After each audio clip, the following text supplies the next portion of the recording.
Então, hoje nós vamos iniciar, né? Professor Thales e Ana Coutinho.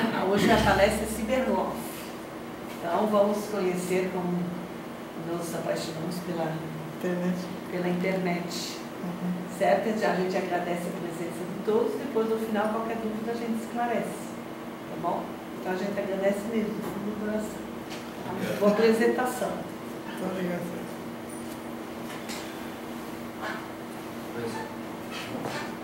Desligar ali não sei melhor. Eu acho que desligar fica melhor. Melhor? É. Sim? Pode deixar aqui. Isso. Não. Não. Aquele último ali. Essa? Essa? Mas, Outra. isso, acho que assim fica bom. Você tá bom. Legal. Só para dar um contraste na tela. É porque tem algumas coisas bem brancas também, aí fica. Todo mundo tá chegando. Então, boa noite para vocês. Boa noite. Eu vou fazer essa palestra sobre hoje, né, o Cyberlove, o amor nos tempos da internet. Né? Eu já fiz outra palestra aqui no mesmo Instituto. Tá? Essa palestra está na internet. Inclusive, se tudo der certo, essa aqui também vai estar na internet, no meu blog. Só que essa palestra que eu tinha feito ela era mais no amor em geral, assim, né? Como é que você se apaixona pelas pessoas no cotidiano normal. Né? E o objetivo dessa de hoje é explicar como é que isso acontece no campo virtual, né? No amor na internet. Né? Porque hoje está cada vez mais crescente esses sites de relacionamento. Isso é uma indústria milionária. Esses sites eles criam, eles têm um capital de giro muito grande, porque as pessoas, existe a parte gratuita, mas eles pagam também para ter benefícios e também ganham com publicidade e propaganda. Então, é um mercado bastante crescente no mundo inteiro, né? E está unindo pessoas que, de outra forma, sem a ajuda da internet, não conseguiriam se unir, tá? Porque não teriam como se conhecer, né? Então, com essa questão da comunicação, você consegue, se você fala inglês, que é uma considerada língua universal, você praticamente consegue conversar com qualquer pessoa lá da Mongólia, lá da China, de qualquer outro lugar, tá? Então, a internet está possibilitando isso e, consequentemente, é necessário a gente entender o que está acontecendo, como é que essas pessoas se relacionam, né? E a psicologia consegue estudar isso, tá? E eu vou apresentar algumas coisinhas aqui para vocês sobre essa questão. Vou explicar, por exemplo, né? Então a pessoa entra no portal de relacionamento e ela fica buscando as pessoas, né? Quem que ela, lendo os perfis, vendo com quem que ela vai se relacionar e tal. E na grande maioria dessas pessoas que ela fica olhando, é uma coisa monótona, fica praticamente assim, fica clicando sim, não, geralmente vem nesses portais assim, você gostaria de conversar com essa pessoa? Olha a foto, não, olha a foto sim, olha a foto não, e vai selecionando aquela coisa meio esquisita, né? Até que a pessoa olha alguém e fica, né, com os olhos brilhando. Algumas pessoas têm, em determinados perfis, a pessoa se encanta por aquele perfil, né? Existe algum elemento naquele perfil da pessoa, na foto da pessoa, em alguma coisa que a pessoa postou na internet que encantou você, fez você clicar nela e de repente iniciar uma conversa que pode dar certo em algum relacionamento, certo? E o que eu vou explicar um pouquinho, o que acontece para você brilhar esses olhos, né? O que acontece? Outra coisa também importante é que na internet, assim como nas relações normais, né, existe muita mentira, muito falseamento de informações, certo? E se você for iniciar um relacionamento com alguém baseado em uma coisa que já está falsa, é bem complicado você manter aquilo ali. Então, o segundo objetivo dessa palestra é fazer você ficar um pouco desconfiado e ensinar para você como que você pode desconfiar isso aí. Tá? É alguma técnica para identificar essas mentiras que podem acontecer, né? Por exemplo, essa velhinha falando na internet, dizendo que tem 25 anos, olhos azuis, 1,70 e é solteiro, né? E isso acontece, existem pessoas, pelo fato do computador propiciar esse anonimato, essas questões assim, então as pessoas acabam tendo uma facilidade um pouco maior de mentir, né? Não quer dizer que exista mais mentira na internet do que na vida real. Depois eu explico melhor essa questão, mas enquanto é isso aí. Mas antes de entender o que se passa na internet, é preciso saber que a tecnologia é uma coisa muito recente em termos de história da nossa espécie, né? Então, apesar de a gente estar numa era de computação, numa era digital, numa era informatizada, nós ainda temos uma mente da idade da pedra, certo? Então, a nossa evolução cultural foi muito mais rápida e tecnológica foi muito mais rápido do que o nosso cérebro conseguiu se adaptar a essas novas tecnologias. Então, a gente não tem ainda mecanismos específicos para lidar com relacionamento na internet. E vai demorar bastante tempo para ter.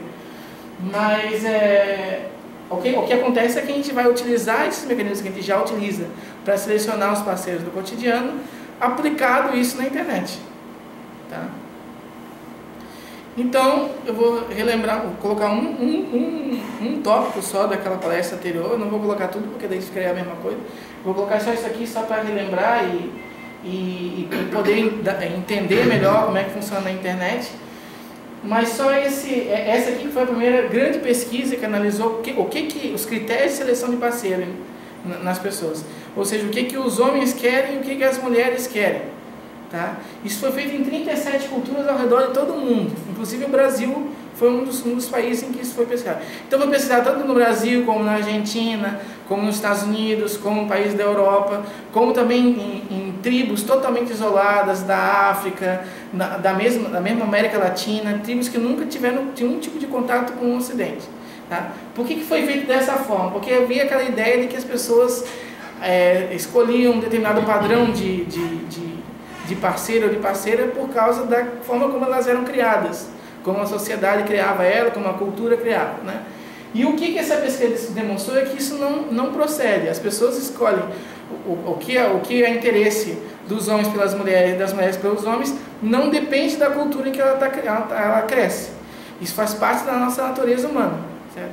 Então, homens, em sua grande maioria, vão sempre preferir mulheres mais jovens e que sejam mais bonitas, tenham mais traços de beleza.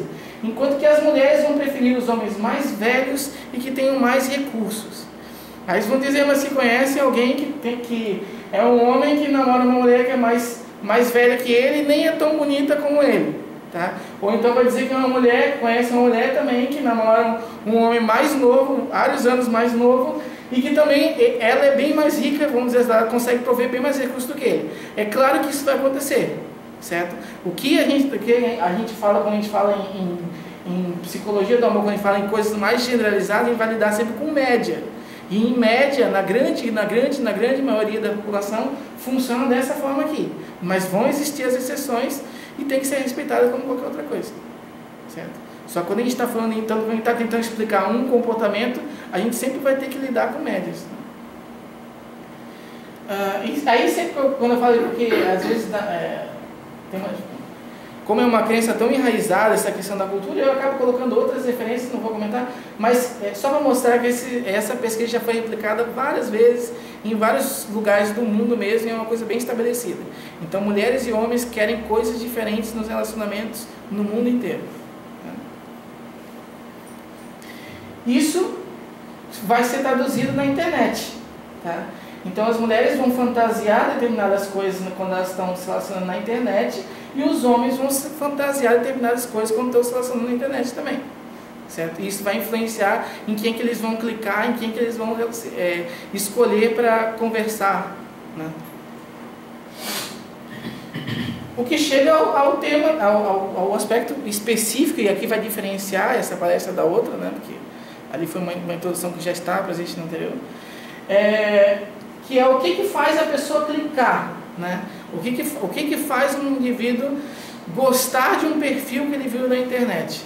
E essa pesquisa foi bem grande, eu vou trabalhar em cima dela, porque ela conseguiu avaliar uma série de fatores bem interessantes. Eu até não coloquei todos os fatores, porque eram muitos, e ia ficar uma coisa muito extensa. Então eu coloquei os principais, e depois, se alguém tiver alguma pergunta. Um dos fatores é a aparência. Tá? Então é claro que ninguém quer se relacionar com uma pessoa que considere feia. Tá? Então nós temos uma noção de pessoas que são bonitas e que não são bonitas, né? Então a gente sempre gosta de se relacionar com pessoas que são bonitas. O que acontece é que no fator aparência, né? E aqui uma questão, quando você quer saber se também identificou, existem perfis na internet que a pessoa não coloca foto, ela só coloca a descrição dela, né? A chance de alguém clicar naquele perfil que não tem foto é praticamente zero. E a chance de a pessoa que clicou estabelecer um contato com aquela pessoa, mandar um e-mail, mandar uma mensagem, mandar alguma coisa, é muito menor ainda. Então, se alguém está pretendendo participar desses sites, uma coisa muito fundamental, se você está num site desse, quer dizer que você quer alguém para se relacionar, então uma coisa muito fundamental é você colocar uma foto, tá? De preferência uma foto sua, né? Então a aparência vai ser fundamental para definir se alguém vai clicar ou não vai clicar naquilo ali. Só que o que acontece, né? Eles perceberam que para as mulheres, em média, a aparência não é tão importante quanto outras características, depois eu vou colocar. No entanto, para os homens, a aparência é muito, muito importante. Tá? Então é um fator bastante decisivo para um homem clicar num perfil de uma mulher na internet, é a aparência que ela vai ter. Tá? Uma outra questão é a idade. Tá? Então a idade vai ser sempre referente à pessoa que está buscando. Então se é uma pessoa de 30 anos, o que vai acontecer? Aquela mesma questão de diferença. Em média, os homens eles vão tentar, vão priorizar as mulheres que sejam mais novas do que eles. Tá? Mas na internet acontece uma coisa que é diferente da vida real, nos relações normais, assim. Quando você vê pessoas que estão falando normal, né, você vê até homens se relacionando com mulheres 30 anos, 40 anos mais novas que eles. Tá? Na internet isso não acontece muito. Ao contrário, quando um homem percebe que uma mulher tem 10 anos ou mais de diferença para baixo dele, ele tende a não escolher aquela mulher. No critério de seleção na internet. Então essa é a diferença entre a vida real e a internet. Na internet as pessoas gostam de que tem essa diferença, só que ela fica entre 5 e 9 anos que eles colocam. Então um homem tende a preferir uma mulher que seja 5 a 9 anos mais nova do que ele, e enquanto a partida acontece o contrário com as mulheres. Elas tendem a preferir homens que tenham de 5 a 9 anos mais velhos do que elas. Então se vocês pararem para analisar quem vocês conhecem no cotidiano mesmo, vocês vão ver que existe essa diferença em muitos casais. Tá? Geralmente o homem é mais velho do que a mulher. Tá? Novamente, vai ter a Adriana Galisteu que namorou lá o Giannichini, que era uma diferença bem grande. Mas são casos isolados. Né? Na grande maioria acontece esse tipo de padrão. Então, os homens eles vão preferir as mulheres mais novas para clicar, e as mulheres vão preferir os homens mais velhos. E o outro fator é a renda que eles analisar. Então você tem lá o salário, a sua descrição, eles mandam sempre você colocar quantos salários mínimos, quantos não sei o que, de 3 mil e pouco a não sei quantos mil. Então tem uma renda que você precisa colocar nesse site de relacionamento para informar quanto que você ganha. Né? E o que eles investigaram é que no caso dos homens, a renda da mulher ser mais baixa do que a dele não interfere muito na escolha se ele vai se relacionar ou não. Agora, para as mulheres, se o homem tem uma renda muito mais baixa do que a dela, ele tem que ter qualidades muito excepcionais para ela conseguir, para ela ter um interesse maior em manter um contato com ele. Então as mulheres tendem sempre a preferir uma renda que seja ou equivalente ou superior. Enquanto que os homens, eles não têm uma variação muito, isso vai depender muito de... não existe uma correlação muito específica disso aí. Tá? Mas o principal fator, né, então existem outras coisas, existe peso, existe altura, existe um monte de coisa que tem que ser analisado. Mas o importante para saber é que um dos principais fatores que faz alguém clicar no perfil da outra pessoa e querer se conectar com a outra pessoa é a semelhança no perfil. Tá? Então você vai ver, por exemplo, pessoa que é solteira, ela não vai ter tanto interesse em se relacionar com outras pessoas, com pessoas que sejam divorciadas ou que sejam viúvas. Elas tendem a se relacionar com pessoas que sejam solteiras. O divorciado, ele não tende a se relacionar com pessoas que sejam solteiras ou viúva. Ele quer uma pessoa divorciada também. Essa semelhança no perfil é muito importante também para que alguém clique no perfil da pessoa. Por exemplo, fumante, ele dificilmente se relaciona com pessoas que não fumam. Ele prefere pessoas que fumem. E os não fumantes, da mesma forma, preferem pessoas que não fumam. E assim vai, os religiosos, a visão política, em tudo. Quanto mais semelhante ao perfil com o seu próprio perfil, né, maiores são as chances de coisar. Então, semelhante atrai semelhante mesmo nessas questões. E o que aí a pessoa... Isso aqui vale para os relacionamentos normais também, né? Quando a pessoa se interessa por uma outra pessoa, né? O que dificulta ela de conversar com aquela pessoa? No caso da internet, você viu o perfil, gostou. O que dificulta você de enviar um e-mail para aquela pessoa e de repente iniciar uma conversa com ela? Tá? Tem duas coisas que vão dificultar, que é o custo do contato e o custo da rejeição. Tá? O que é custo do contato? Quão difícil vai ser para você falar com aquela pessoa? Quão difícil vai ser para você escrever alguma coisa para aquela pessoa? Né? Nos relacionamentos normais, pode até ser difícil. De repente você quer fazer uma declaração, você quer fazer uma serenata, você quer fazer uma coisa. Isso é dispendicioso, leva tempo. Né? Mas na internet o que acontece é que esse custo de contato, ele é bem pequeno. Tá? Por quê? Porque já existem inclusive mensagens prontas para você enviar para a pessoa. Então eles chamam de quebra-gelo isso.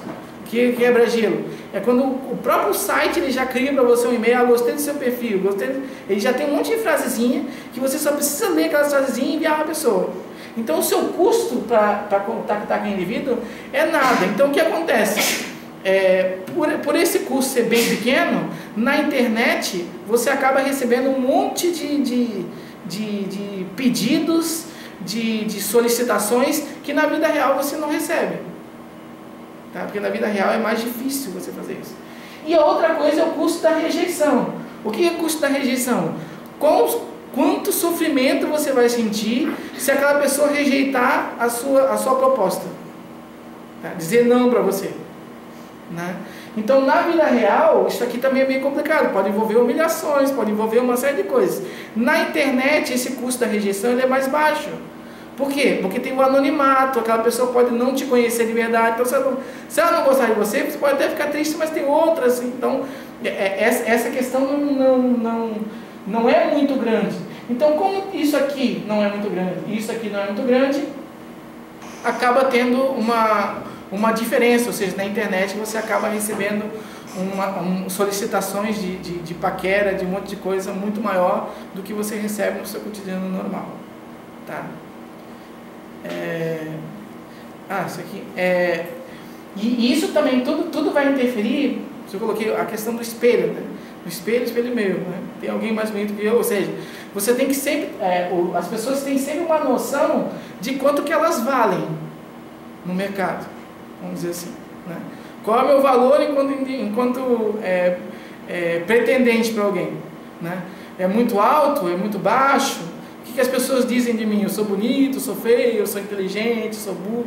Então, tudo isso vai formando uma ideia sobre o indivíduo, tá? E ele vai tender a buscar outras pessoas que estejam nesse patamar. Ou seja, você percebe que na internet, isso já foi também investigado, que muitos homens eles tendem a clicar em perfil de mulheres que têm uma foto muito bonita, só que eles não chegam a enviar o convite, porque eles pensam que ela jamais, vamos dizer assim, ela é muita areia para o caminhãozinho dele, entende? Então essa comparação entre o quanto a pessoa vale e o quanto a outra pessoa, o grau da outra pessoa também vai interferir isso aí. Isso aí no próprio relacionamento normal também da gente acontece isso. Tá? Uma outra coisa, essa é uma antropóloga, e eu comecei a gostar desse tema de amor e estudar a psicologia do amor, porque eu li o livro dela no segundo ano de faculdade, que era Por que Amamos, né? Mas ela lançou um outro livro que é Por que Ele, Por que Ela, tá? E esse livro, se também alguém quiser ler, é bem interessante. Ele não existe nenhum conhecimento prévio de psicologia. Todo termo que ele vai colocar, ela vai explicando já o que significa, né? Então dá para ler assim no final de semana. E o que acontece? Ela foi convidada, por ela ser uma pesquisadora bem forte em como que as pessoas se relacionam e tal, ela foi convidada pelo Match.com, que é um dos maiores sites de relacionamento do mundo, tá? Para fazer uma pesquisa para eles, para identificar o que fazia a união das pessoas na internet, né? Então ela pesquisou tantos aqueles casos de sucesso, porque o Match, ele tem uma janela lá que você consegue colocar se deu certo o seu relacionamento, como é que aconteceu e tal, você descreve um textozinho lá. Se não deu certo também, você descreve por que não deu certo. E ela pesquisou tanto isso aí, quanto o questionário que ela distribuiu para os usuários, online, né? E o que ela percebeu? Ela percebeu que existem 4 tipos de personalidade de relacionamento, tá? Personalidade relacionada com amor e com relações entre muitas pessoas. Quais são essas personalidades? Os negociadores, que ela chamou, os exploradores, os construtores e os diretores, tá? Quem que são os negociadores? Como o próprio nome diz, é aquela pessoa que tem uma capacidade muito grande de convencimento, de negociar, de fazer uma harmonia entre as pessoas, né? Então é aquele indivíduo mais diplomático, vamos dizer assim, em todas as relações que ele faz, tá? Quem são os diretores? Os diretores é aquela pessoa que tem que dar sempre a última palavra em alguma coisa, tá? Então é aquele que ele que vai decidir para onde vão sair, o que vão fazer, tudo ele tem que ter um controle nos relacionamentos dele. Existem os exploradores, são aquelas pessoas que gostam de novidade, de abrir para o novo, viaja, não faz muitos planos na vida, aquela pessoa que age mais do que planeja. E tem os construtores, que é justamente o contrário, aquela pessoa que planeja mais, que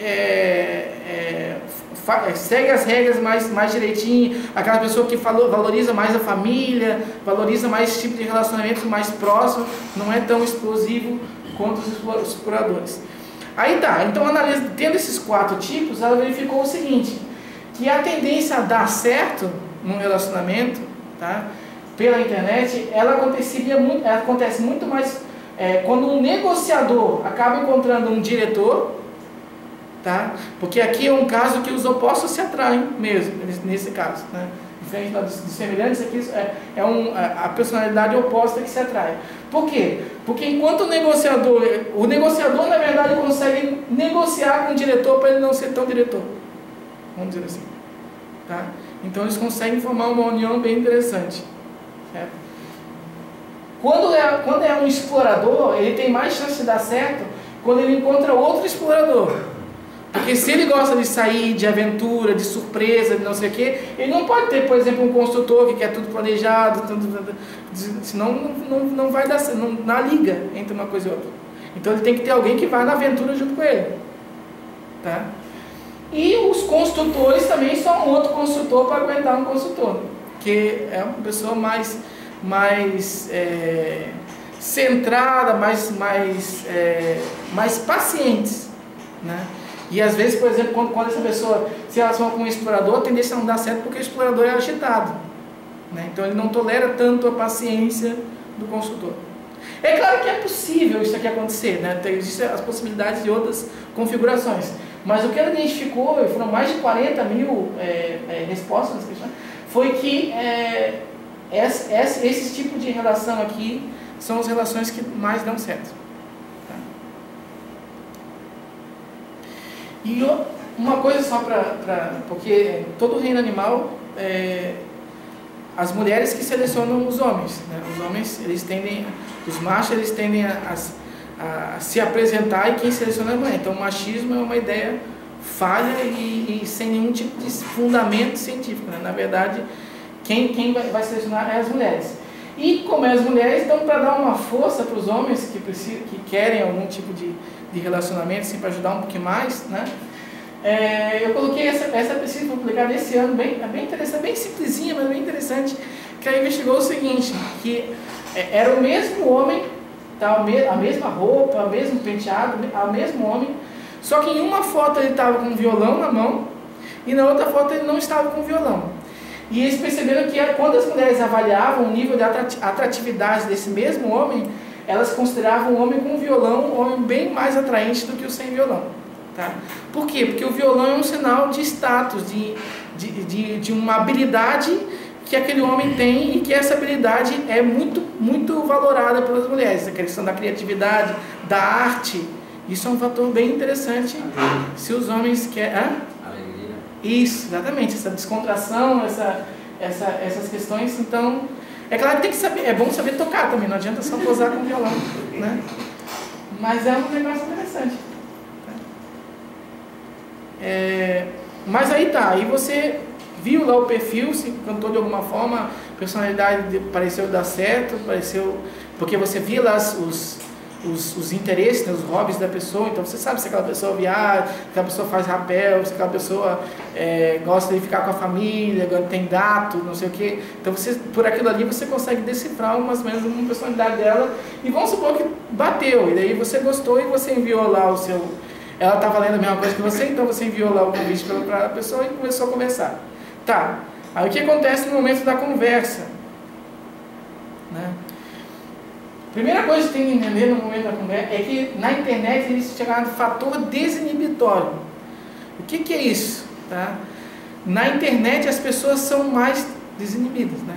O próprio nome diz. Né? Só que, então tem que entender o seguinte, às vezes aquela pessoa que está conversando com você na internet, ela fala uma série de coisas que num encontro pessoal ela não falaria daquela forma. Né? Só que tem que tomar um cuidado para não confundir, por exemplo, com o médico monstro. Né? Então, como se a pessoa normalmente fosse um Dr. Jekyll, aí vai para a internet e vira um Mr. Hyde, vira um devasco que vai falar um monte de coisa. Né?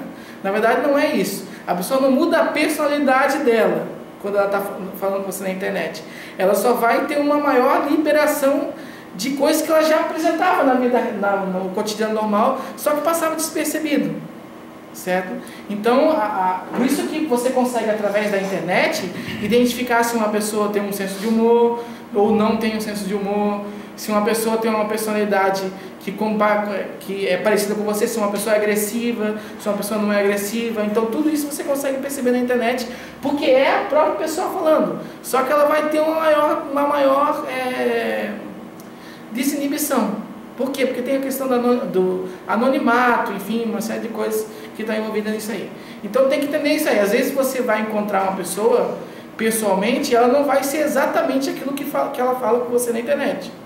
Tá? Ela tem uma outra forma de lidar com as situações. Né? Mas ela é o mesmo indivíduo. E as mentiras, né? Então, por exemplo, o velhinho diz que ele é esse cara aqui, diz que está na hora de se encontrar com a mulher, aí quando vai se encontrar, ele diz que a mulher mentiu para ele porque falou que tinha cabelo rosa e ela tinha cabelo marrom. Né? E ele também não era nada do que ele falava que era. Então, isso acontece na internet, essas mentiras elas vão acontecer, só que, ao contrário do que as pessoas pensam, né? Na internet a internet é menos mentirosa do que a vida real. Tá? Aliás, a forma de comunicação mais mentirosa que existe é o telefone. Tá? Então, a maior quantidade de mentira que as pessoas contam, elas contam através do telefone. Depois vem o face a face, que é no encontro normal. Depois vem a internet. Por que a mentira é pouco frequente na internet? Porque apesar da internet ter a segurança do anonimato, você não tem necessidade de mentir. Porque você mente na maioria das vezes por uma necessidade. Ali na internet, você não conhece a pessoa, você não tem nenhum tipo de implicação, por que você vai contar um tipo de mentira? Né? Então essa mentira ela fica bem equilibrada. E quando a gente está falando de relacionamento na internet, tem duas forças que agem nisso aí. Que é o seguinte, você vai vai mentir para aumentar a sua atratividade lá. Você vai dizer que você ganha mais, você vai dizer que você é mais alto, você vai dizer que você é mais bonito, você vai potencializar todas as características que é interessante.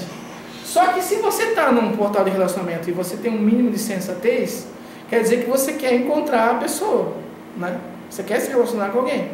Então, como é que você vai manter esse tipo de mentira no encontro real? Então, as pessoas elas se desestimulam a mentir, porque no fim das contas aquilo não vai sustentar. É uma mentira que vai ter uma perna curta mesmo, porque ela não vai adiante. A primeira vez que a pessoa olhar para você, ela já vai saber que você não mentiu, você está mentindo. Tá? Então, por isso que existe esse equilíbrio ali na internet. Só que existe mentira. Apesar de existir menos, existe mentira. E agora eu vou comentar um pouquinho de como que você identifica essas mentiras quando você está conversando com essas pessoas na internet. Tá? E isso aqui não serve só para relacionamentos, isso aqui serve para amigos, para outras coisas também que vocês estão na internet. Tá? Uma coisa que eu já fiz também uma outra apresentação sobre mentira, mas no encontro normal. E quando você está detectando mentira em alguém, você nunca pode pegar um sinal isolado e dizer que aquilo a pessoa está mentindo. Então a ideia é você ir acumulando uma série de evidências sobre aquele indivíduo, para daí você conseguir inferir se ele está contando uma verdade ou está contando uma mentira. Essas aqui são indicadores que podem fazer com que você identifique se alguém está mentindo ou está contando a verdade para você. Então o mentiroso, ele vai ter dois movimentos quando ele está na internet. Ele vai potencializar algumas coisas e ele vai reduzir outras coisas. O que o mentiroso vai aumentar quando ele está conversando na internet, quando está contando uma mentira? Né? Porque todos nós somos mentirosos, mas quando alguém está contando uma mentira, ele vai aumentar o tempo de resposta. Então você fez uma pergunta para a pessoa e aquela pessoa vai demorar mais tempo para responder aquela pergunta. E aí você tem que sempre traçar um padrão, né? Aquela pessoa, ela demora normalmente para responder, aí tudo bem. Mas se ela está demorando mais do que o normal, aí é um sinal que pode estar alguma coisa errada. Ou ela pode ter ido no banheiro, né, também. Aí voltou. Mas aí depois você vai contornando esse negócio da pergunta. Aí se ela for no banheiro de novo, aí é pouco provável que ela tenha ido no banheiro não. Então, alguma coisa pode estar acontecendo ali. Então, esse tempo de resposta da pessoa vai ser maior. Por que o tempo de resposta da pessoa é maior? Porque ele está editando uma história na cabeça dele para depois digitar para você. Tá? Então, isso leva tempo. Não tem a espontaneidade que tem a contar a verdade. Outra coisa que vai aumentar é o erro de digitação. Tá? Então aquela pessoa, ela digitava normalmente, tudo direitinho, as palavras, mesmo se ela usava abreviações lá que tem na internet, mas ela digita normal, aí de repente você faz algum tipo de pergunta, aquela pessoa começa a se embaralhar toda, comer letra, escrever tudo errado. Então, esse tipo de erro de digitação também fica exacerbado quando a pessoa está contando mentira. Por quê? Porque ela está sabendo, ela não quer que você saiba da verdade, na cabeça dela, ela tem que responder rápido. Porque se ela demorar a responder, você vai achar que ela está mentindo, e ela está mentindo, então ela tem que responder rápido. E quando ela está respondendo rápido, ela não está tendo tempo de processar a informação, ela acaba engolindo um monte de letra. Tá? E daí você fica sabendo desses erros de digitação. E outra coisa é o comprimento da frase. Às vezes a pessoa, justamente porque isso aqui é bem mais batido, tempo de digitação é uma coisa mais batida, mas você vê a pessoa, às vezes, para disfarçar que ela está mentindo, e para disfarçar o tempo, justificar o tempo que ela está usando para mentir para você, ela começa a escrever texto, em vez de dar uma resposta, ela manda um texto para você. Tá? Porque daí, por que está demorando tanto? Porque também tem que escrever um texto, né? Então o que acontece? Se essa pessoa começa a mandar frases mais longas do que o normal, mais tempo, você consegue ver isso. Só que tem o Skype tem isso, o MSN tem isso, alguém inteligente bolou uma ideia para você perceber se a pessoa está mentindo ou não. Que fica aparecendo embaixo, se o fulano e tal está digitando. Então a pessoa está digitando e depois ela para de digitar e não envia nada para você. Aí está digitando e para de enviar nada para você. Está digitando e não envia nada para você. O cara está editando o texto para enviar para você. Então algum problema está acontecendo, né? Então tem essa questão que dá para perceber. Então isso a pessoa potencializa quando está mentindo. E quando a pessoa o que ela reduz quando ela mente? Tá? Ela reduz a complexidade da escrita. e das descrições. Não, complexidade da escrita. O que é isso? Vamos dizer que a pessoa era bem filosófica, ela escrevia com termos rústicos, ela escrevia com um vocabulário bem elaborado, e de repente ela começa a escrever como se fosse gente de quinta série, assim, falando na internet. Então a complexidade da escrita dela empobreceu. Ela começou a usar termos que ela não usa no cotidiano. Por quê? Porque termos elaborados exigem elaboração. E justamente o que ela precisa é elaborar a mentira dela. Então ela não tem tempo para elaborar uma mentira elaborada. Então ela elabora uma mentira qualquer e vai mandar para você. Tá? Outra coisa, as descrições. Então a pessoa foi viajar e você quer acompanhar a viagem daquela pessoa, e aquela pessoa disse que foi para Disney, né? E daí você pergunta para ela como é que foi descer a montanha-russa da Disney, ela disse que foi legal. Só que você sabe que aquela pessoa tem medo de descer na montanha-russa, ela não desceu na montanha-russa da Disney, né? Por quê? Porque se ela tivesse descido, ela ia descrever mais com detalhes, porque legal é você descer a montanha do Parque Tupã aqui em Joinville, né? A montanha da Disney, você tem toda aquela magia da Disney, e teria outros elementos que você poderia descrever para aquilo ali. Tá? Então, se a pessoa começa a dar descrições muito curtas, né, muito abreviadas naquilo ali, é um sinal de que aquela pessoa não alguma coisa está acontecendo. É claro, novamente, é um sinal, não quer dizer que a pessoa não me entenda. Às vezes a pessoa está ocupada falando outra coisa, mas daí você vai conversando e vai vendo, vai acumulando sinais ou retirando sinais. Outra coisa, a pessoa vai evitar pronomes de primeira pessoa. Isso aqui você vê logo no perfil. Às vezes a pessoa faz um perfil totalmente impessoal na página dela. Então, o que é um perfil impessoal? Um perfil que não tem eu, me, não tem palavras que impliquem a pessoa dentro daquilo ali. É uma coisa assim vazia, tá? Que você percebe que é uma coisa furada, vamos dizer assim. Então dá para ver, e isso também nas descrições dela, ela acaba não se implicando com aquilo ali. E outra coisa são as palavras que exigem complemento. Esse aqui é o principal, tá? O que são palavras que exigem complemento? Mais, sem, exceto. Por que a pessoa não vai usar isso? Porque se ela já está tendo uma dificuldade danada para descrever a mentira dela, se ela colocar exceto o quê? Então ela tem que mentir mais ainda. Então é justamente o que ela não quer. Ela quer se livrar do assunto. Então ela coloca tudo frases para acabar mesmo o assunto, para colocar outra coisa. Então essas palavras que dão continuidade ao negócio não acontece. Tá? Outra coisa são as fotos. Dá para analisar também, né? Então você não tem como ver, por exemplo, se a pessoa está...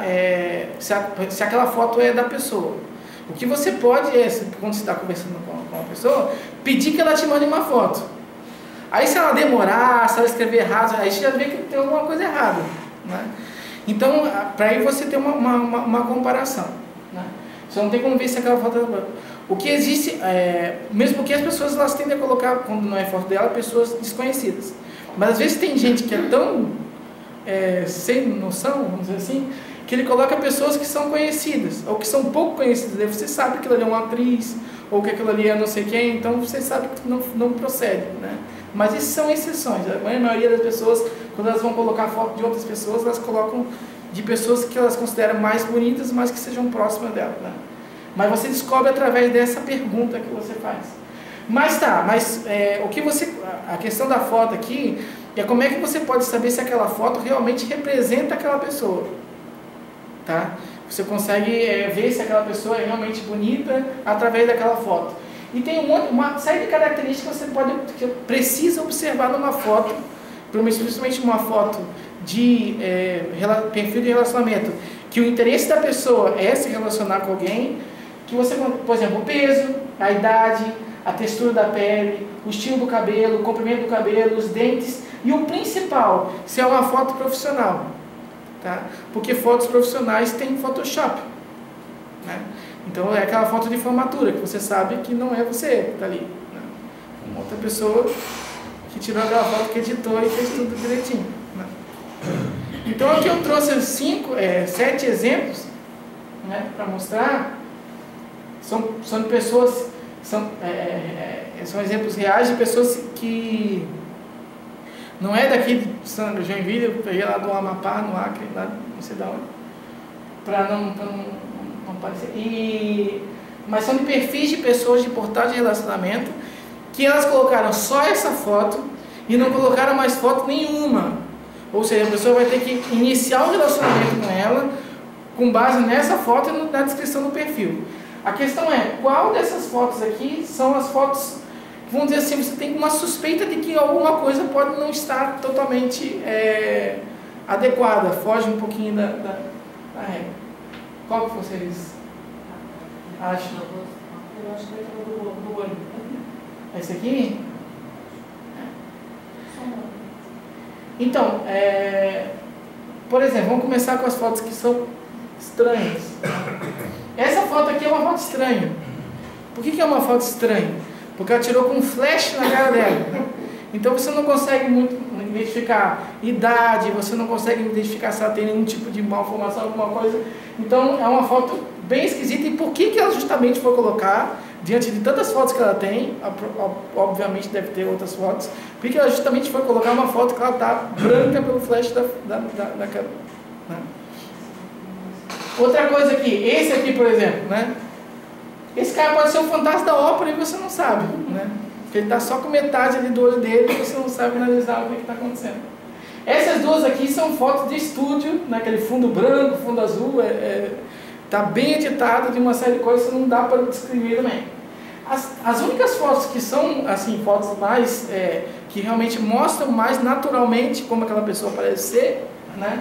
É esse cara aqui, essa menina aqui e essa menina aqui. Tá? São fotos normais, a pessoa está sorrindo, mas são fotos normais. Tá?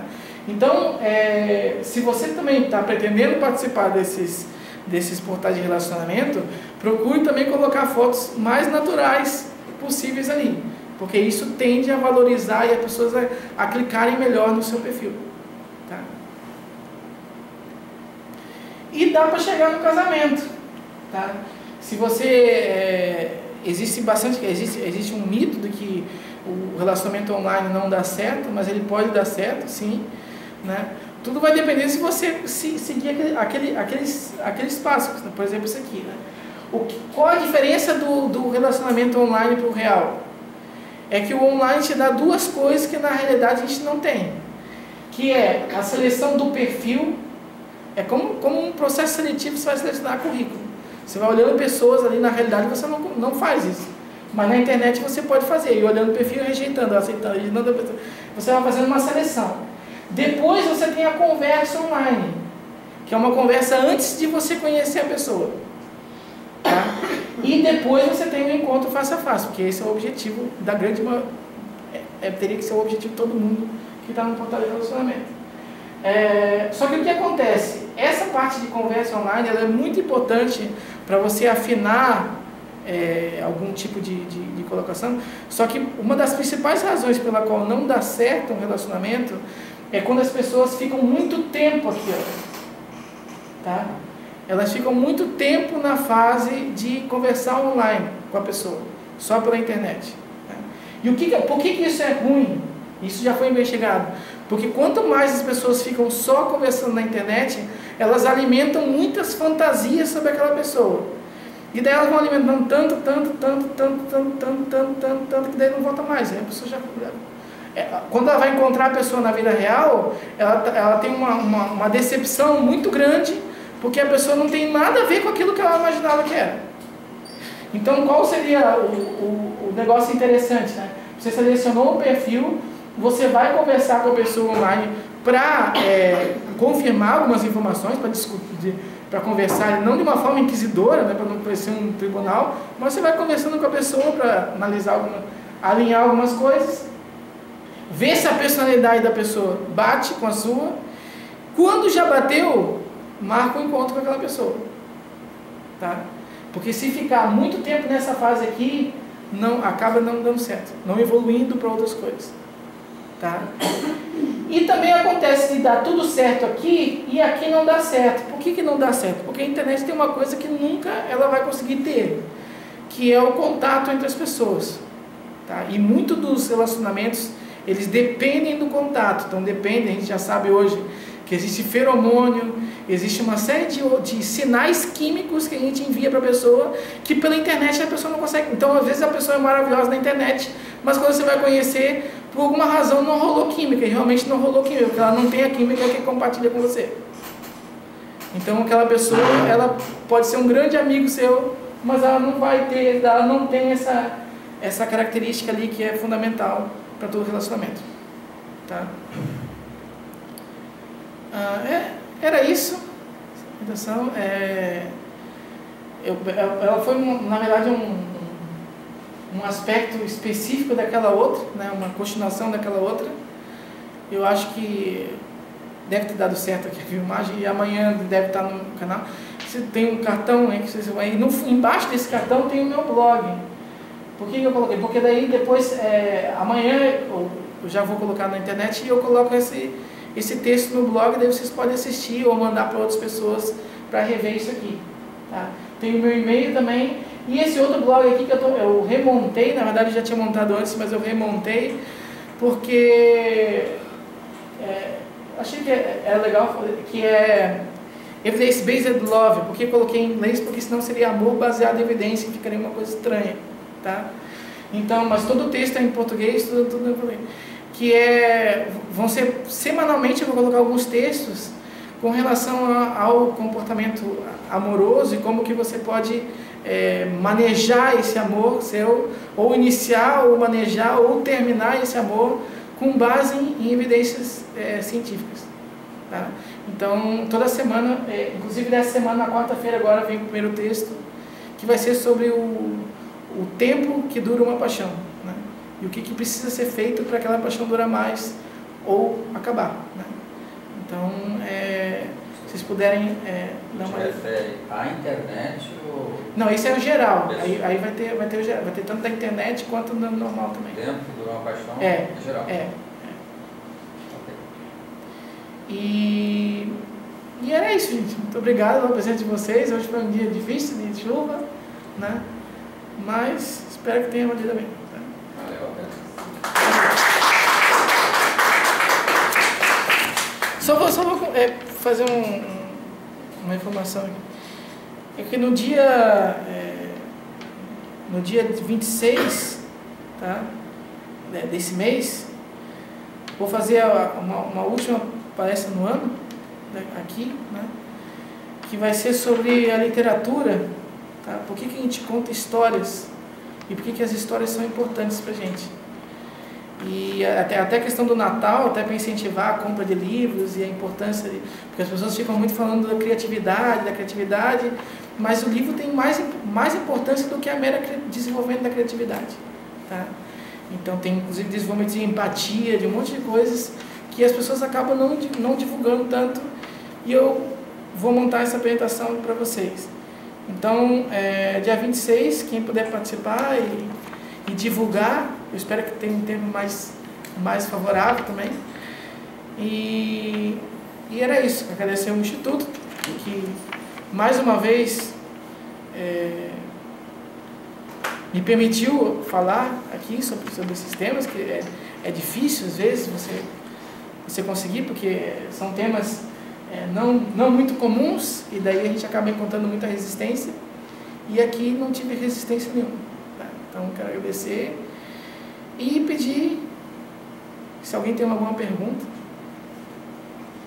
Você falou ali na conversa, quando a pessoa vai mentir, que ele começa a digitar, e eu, como sou parapsicólogo e oriento pessoas também, eu sempre digo, antes de você falar com alguém, seja com a namorada, com o chefe, com alguém, escreva o que isso quer dizer. Porque você está processando uma ideia. Quando eu falo, como eu estou falando aqui agora, às vezes eu nem penso, simplesmente coloca para fora aquilo que uma ideia, né? Exatamente. Para mim escrever, eu tenho que processar essa ideia e passo por alguns estágios. Primeiro tem que ter o pensamento, transformar o pensamento em palavras, e dar essas palavras num gesto concreto. Então existe um tempo de elaboração dessa ideia. Perfeito.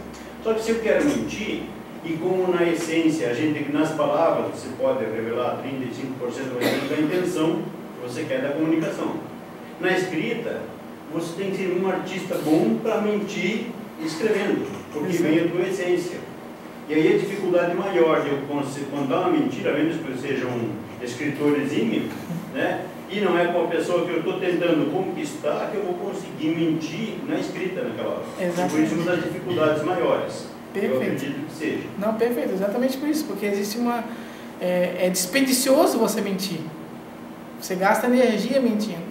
né? E gasta mais energia mentindo ainda, se você tem que mentir, conversar, digitando com aquela pessoa, ou escrevendo alguma... Mesmo falando já é difícil, mas a fala é um pouco mais simples ainda. Igual você falou, realmente é mais difícil você escrever ao vivo, vamos dizer assim, simultaneamente aquilo ali. Então, por isso que esses sinais eles ficam bem exacerbados, assim. É exatamente isso. Obrigado. Então tá, gente. Boa noite. Divulguei. Uma boa noite para vocês e muito obrigado. Muito obrigado. Dia 26. Valeu, até mais.